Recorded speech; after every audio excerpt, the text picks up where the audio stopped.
segundo João. Glória a vós, Senhor. Estava próxima a Páscoa dos judeus, e Jesus subiu a Jerusalém. No templo, encontrou os vendedores de bois, ovelhas e pombas, e os cambistas, que estavam aí sentados. Fez então um chicote de cordas e expulsou todos do templo, junto com as ovelhas e os bois. Espalhou as moedas e derrubou as mesas dos cambistas. E disse aos que vendiam pombas: tirai isto daqui, não façais da casa do meu pai uma casa de comércio. Seus discípulos lembraram-se mais tarde que a Escritura diz: o zelo por tua casa me consumirá. Então, os judeus perguntaram a Jesus: que sinal nos mostras para agir assim? Ele respondeu: destruí este templo e em 3 dias o levantarei. Os judeus disseram: 46 anos foram precisos para a construção deste santuário, e tu levantarás em 3 dias? Mas Jesus estava falando do templo do seu corpo. Quando Jesus ressuscitou, os discípulos lembraram-se do que ele tinha dito e acreditaram na Escritura e na palavra dele. Palavra da salvação. Glória a vós, Senhor. Meus amados irmãos e irmãs, hoje, neste final de semana, a igreja, nós temos a alegria de celebrar a dedicação da Basílica de São João de Latrão. E essa festa nos coloca diante da importância dessa basílica, que foi, sem dúvida nenhuma, a primeira grande igreja, a primeira basílica, a primeira catedral construída pelos cristãos. Ela começou a ser construída no ano de 314 e foi concluída no ano de 324 e foi dedicada pelo Papa Silvestre I, 324. E por que ela foi, né? Até então, não tinha igreja? Não tinha igreja porque os cristãos eram perseguidos. Os cristãos não podiam proclamar, professar a sua fé publicamente. E a missa, a Eucaristia, era rezada nas casas, era rezada nas catatumbas, era rezada em lugares escondidos. Foi a partir do ano de 313, com o Edito de Milão, do imperador de então, Constantino, que os cristãos tiveram a liberdade religiosa. Eles podiam professar a sua fé em Jesus. E a partir daí que os cristãos viram a necessidade de construir templos. Templos para que nesses templos, devido à quantidade de pessoas que já não cabiam nas casas, esses templos, Deus pudesse habitar. Deus habitava no templo. E seria um templo o lugar onde os fiéis, os cristãos católicos, se reuniriam para se encontrar com seu Deus. Através da oração, através da celebração eucarística, através de Jesus eucarístico presente, vivo nas celebrações. Então, a partir de aí, começou tantas e tantas e tantas e tantas outras construções que nós temos na história da igreja. E se nós hoje estamos aqui neste templo, no lugar onde Deus habita, vivo, real, corpo, sangue, alma e divindade, em Jesus Cristo Eucarístico, e em nós, Assembleia, aqui reunida como membros vivos do corpo de Cristo, é porque um dia os primeiros cristãos construíram essa igreja de São João de Latrão, que é a catedral do Papa, que é a mãe e a cabeça de todas as igrejas de Roma e de todo o mundo. Então, repito, se nós hoje temos esse tempo, devemos agradecer muito aos nossos antepassados. Não podemos esquecer da história. Não podemos esquecer daquilo que nós recebemos. E celebrar essa basílica é celebrar a história da igreja.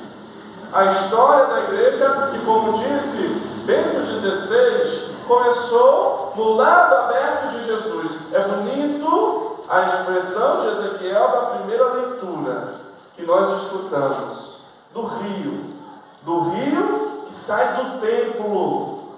E esse rio que sai do templo é santificado pelo próprio Deus, vai se espalhando em todos os cantos do templo, e depois sai do templo e começa a invadir as ruas, as cidades, e é bonito o que diz o profeta: nas margens do rio os animais poderão viver, haverá peixe em quantidade, frutos, árvores de todas as espécies, as flores nunca murcharão. O rio, aonde passa, vai trazendo vida, vai trazendo abundância. E Bento XVI vai dizer que esse rio é a tradição da igreja, que nasceu, que tem a sua fonte no lado aberto de Jesus na cruz, aonde ele, entregando tudo de si, saiu sangue, saiu água. Aquela água que jorrou, passou pela Virgem Maria, jorrou por aqueles que estavam ali, continuou a jorrando através dos sacramentos, através da presença de Deus durante toda a história da igreja. Chegou em 324 para a dedicação da igreja de Latrão e foi chegando, e chegou até nós, que bebemos dessa água. E aonde essa água passa, aonde os sacramentos, a graça de Deus passa, a vida em abundância, a saúde de alma e de corpo, a graça de Deus que age na nossa vida. Essa é a nossa igreja, essa é a beleza que nós celebramos aqui hoje, a igreja templo,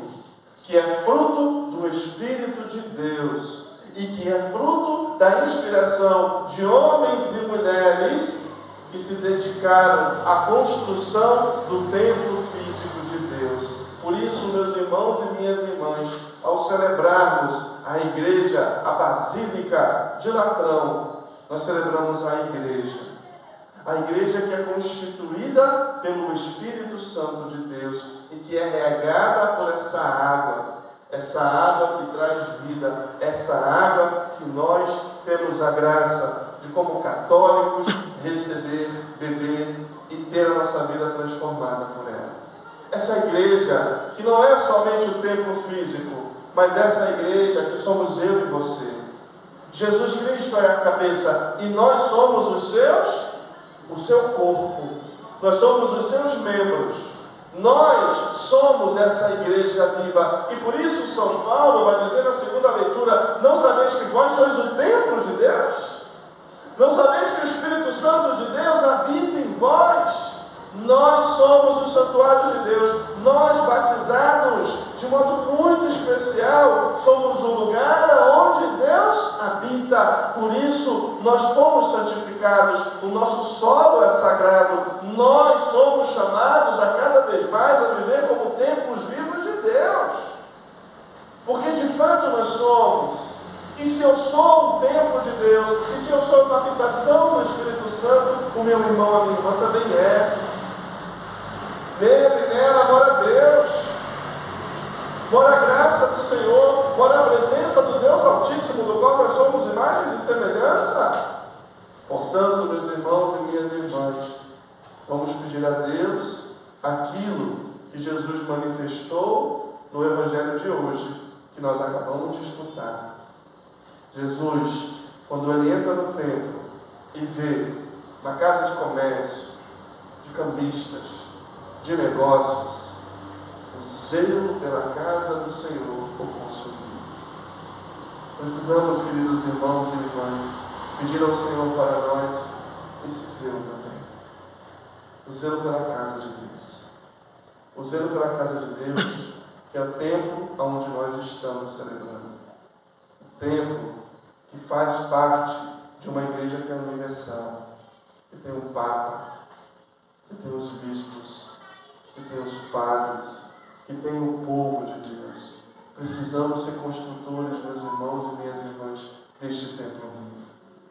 Precisamos cada vez mais na nossa vida ser instrumentos da comunhão da nossa igreja católica.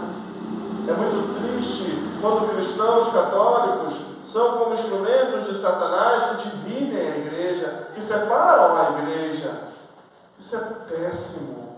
Essa semana saiu uma nota explicativa sobre alguns títulos atribuídos a Nossa Senhora.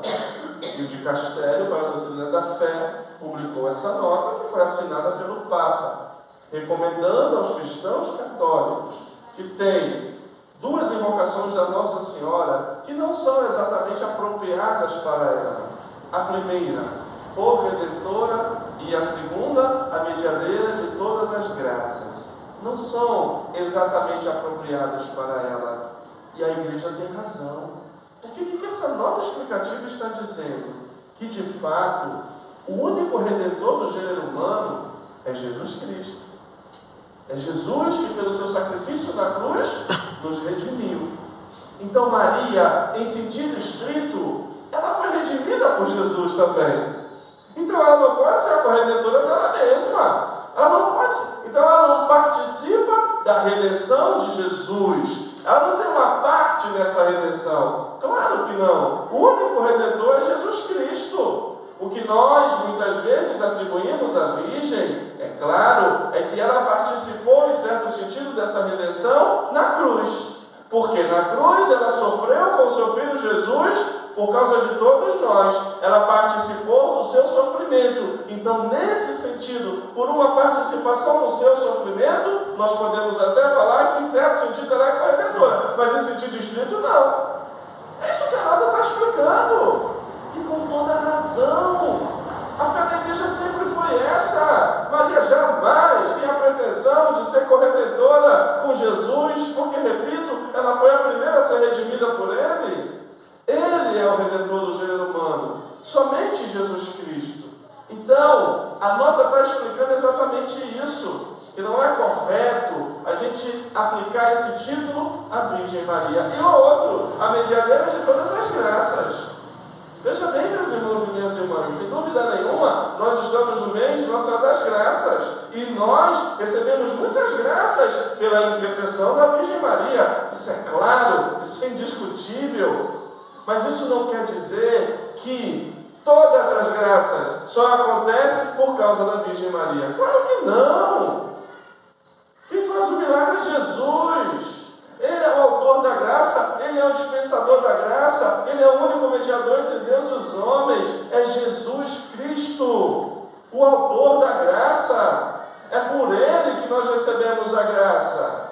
Então, a gente não pode afirmar, e é isso, que todas as graças passam por Maria. Claro que não. Tem graças que passam pela sua intercessão, como passa pela intercessão de São José, como passa pela intercessão de Santo Antônio. Mas não são todas as graças que passam pela Virgem Maria. É isso que a nota está explicando. Mas, meu Deus do céu, o que isso gerou? É um troço absurdo. O que tem de gente falando que o Papa é herético, que esse Papa agora é herético, que está falando heresia, que está destruindo a fé da igreja, é um absurdo. Tem gente, e se diz católico, isso que é o mais triste, que joga essas coisas sem ter noção de nada. Essa nota explicativa para a gente ter ideia, quem a escreveu foi José Ratzinger. No pontificado de São João Paulo II, quando era o prefeito da doutrina da fé, José Ratzinger foi Papa Bento XVI, e o Papa Francisco depois dele também, e agora o Papa Leão só assinou, só confirmou. Agora esse povo doido está dizendo que o Papa é herético, que é uma heresia, que está diminuindo a Virgem Maria, que está, pelo amor de Deus, é tanta loucura. Gente que não tem noção das coisas, e se diz católico, e divide a igreja, e separa a igreja. Isso o Papa diz, zelo pela minha casa te consome.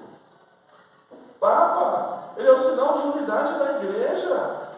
E nenhum Papa na história da igreja de 2000 anos escreveu ex-cátedra algo que fosse contrário à nossa fé. Aí agora vai dizer um monte de gente que o Papa, para com isso. e é uma arrogância, e é um ódio. Ai, tu vê os comentários, gente, é protestante comentando da nossa igreja. Agora a igreja está no caminho certo. É uma coisa absurda, gente. É uma coisa absurda. Nós não podemos deixar nada. E o pior é que a gente escuta as coisas. E ela acha que assim, para com isso. É protestante travestido de católico. Porque alguém que vai diretamente contra o Papa não é católico mais, deixou de ser católico. Deixou. Porque nós recebemos essa graça, essa tradição. E a mesmo Espírito que jorrou no coração de Silvestre I, no século IV, jorra no coração de Leão XIV, que conduz a igreja pelo poder de Deus, pelo poder de nosso Senhor Jesus Cristo.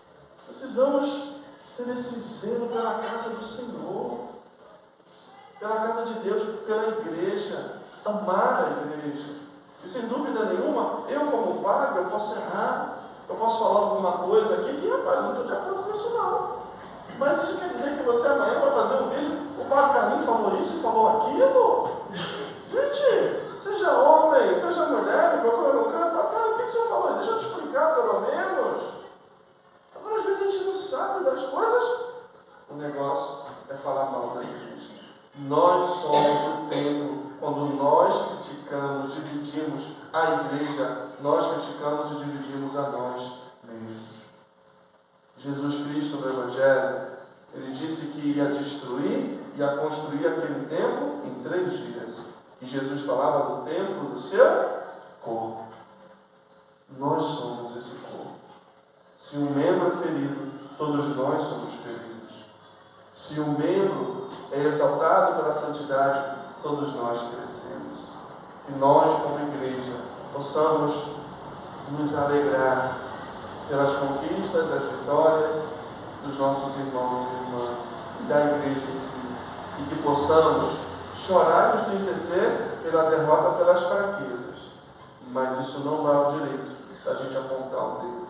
Ainda mais quando nós apontamos o dedo sem saber de nada daquilo que estamos falando. Vamos pedir a Deus para nós esse dom e essa graça. O zelo pela tua casa me consome. Que o zelo pela casa, pela igreja, possa nos consumir. Que o zelo por esse templo vivo, que nós estamos aqui hoje, dentro, que tem o Senhor ressuscitado no meio de nós, possa nos consumir.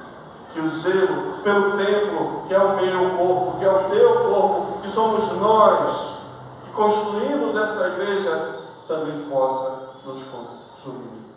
Para que, tratando o nosso corpo como santuário, busquemos cada vez mais santificados e deixar que Deus haja na nossa vida e no nosso coração. Que a celebração da Basílica, da dedicação dessa Basílica, da igreja, que é mãe de todas as igrejas, da onde nós nascemos, que ela possa nos ajudar a buscar cada vez mais, em comunhão com o Papa, com os nossos bispos, ter zelo, defender, amar a única e verdadeira igreja que o Senhor fundou. A única e verdadeira igreja que nasceu do lado aberto de Jesus na cruz. A Igreja Católica Apostólica Romana. Que assim seja. Amém.